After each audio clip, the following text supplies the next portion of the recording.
ఈ దినవాక్య ధ్యానాంశం. దేవునికి సమస్తము తెలుసు. పోతీఫరు భార్య యోసేపు మీద కన్నువేసి తనతో పాపము చేయటానికి యోసేపును తొందర చేసినప్పుడు, నా దేవుని ఎదుట ఎంత ఘోరమైన దుష్కార్యమును ఏ విధంగా చేయగలను చెప్పి ఆ పాపమునకు శోధనకు దూరంగా పారిపోయి తన పరిశుద్ధతను యథార్థతను కాపాడుకుంటే, నీతిగా జీవించిన పుణ్యానికి అన్యాయంగా అతడు జైలు పాలు కావాల్సి వచ్చింది. నీతిగా యథార్థంగా జీవిస్తున్న తన కుమారుడు అన్యాయంగా చెరసాలలో వేయబడుతున్నాడన్న విషయం దేవునికి తెలియదా? దేవుని చేత ఇశ్రాయేలునకు రాజుగా అభిషేకించబడిన దావీదును కోపంతో పగతో దేవుని చిత్తానికి వ్యతిరేకంగా చంపాలని సౌలు ప్రయత్నిస్తున్న విషయం దేవునికి తెలియదా? బహు నీతిమంతుడైన దేవునికి బహు ప్రియుడైన దానియేలు ఏ విధమైన లోపానికి పాపానికి చోటు ఇవ్వకుండా బహు యథార్థముగా జీవిస్తున్నప్పుడు అది చూచి ఓర్వలేని శత్రువులు తనని ఏ విధంగానైనా చంపాలని తలంచి దేవునికి ముమ్మారు ప్రార్థన చేస్తున్నాడన్న నెపం వేసి సింహాల బోనులో వేసి చంపాలని ప్రయత్నించారు. ఈ విషయం దేవునికి తెలియదా? తెలుసండి. దేవునికి సమస్తము తెలుసు. తన బిడ్డలు అన్యాయముగా శిక్షించబడుతున్నప్పుడు వారిని ఏ విధంగా కాపాడుకోవాలో కూడా దేవునికి బాగా తెలుసు.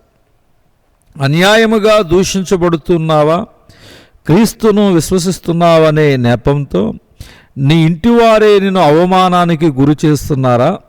నువ్వు ఏ తప్పు ఏ నేరము చేయనప్పటికీ నీవు దోషివని తీర్పు తీర్చారా? దొంగతనము చేయనప్పటికీ దొంగ దొంగ అని అంటున్నావా? నీవు పొందుకోవలసిన జీతాన్ని, ప్రమోషన్ని నీకు రాకుండా చేశారా?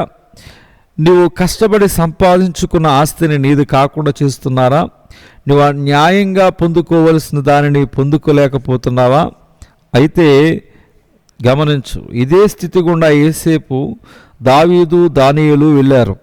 వారు ఆ స్థితిలో నిరాశ నిస్పృహలకు చోటు ఇవ్వకుండా, చింతించకుండా తాము నమ్ముతున్న దేవుడు నమ్మదగిన వాడని, సమస్తము ఎరిగిన వాడని, సమస్తాన్ని చూస్తున్నవాడని, తన బిడ్డల పక్షమున తగిన సమయంలో కలుగ చేసుకుని అద్భుతమైన జవాబు ఇవ్వగలడని నమ్మారు. కాబట్టి వారికి జరుగుతున్న అన్యాయాన్ని సహించగలిగారు, సహనంతో విజయాన్ని సాధించగలిగారు. దేవుడు వారి పక్షమున తగిన సమయంలో కలుగ చేసుకుని అద్భుతమైన రీతిలో వారిని కాపాడి వారిని ఉన్నత స్థితికి హెచ్చించాడు. నీకు జరుగుతున్న అన్యాయాన్ని బట్టి కృంగిపోక, నిరుత్సాహపడక, యోసేపు వలె, దావీదు వలె, దానియేలు వలె దేవుని మీద నమ్మిక ఉంచు. ఆయనకు సమస్తం తెలుసు. మన దేవుడు తగిన సమయంలో ఖచ్చితంగా కలగజేసుకుని అద్భుతమైన రీతిలో విడిపించి హెచ్చించడానికి తగినవాడు. యెహోవా యోసేపునకు తోడయండి, అతని యందు కనికరబడి అతని మీద చెరసాల యొక్క అధిపతికి కటాక్షము కలుగునట్లు దేవుడు చేశాడు. ఆదికాండం 39వ అధ్యాయము 21వ వచనం. 39వ అధ్యాయం 1 నుంచి 23 వరకు మనం ధ్యానం చేస్తే అర్థమవుతుంది. దేవుడి దినవాక్య ధ్యానం దేవుడు దీవించునుగాక. ఆమేన్.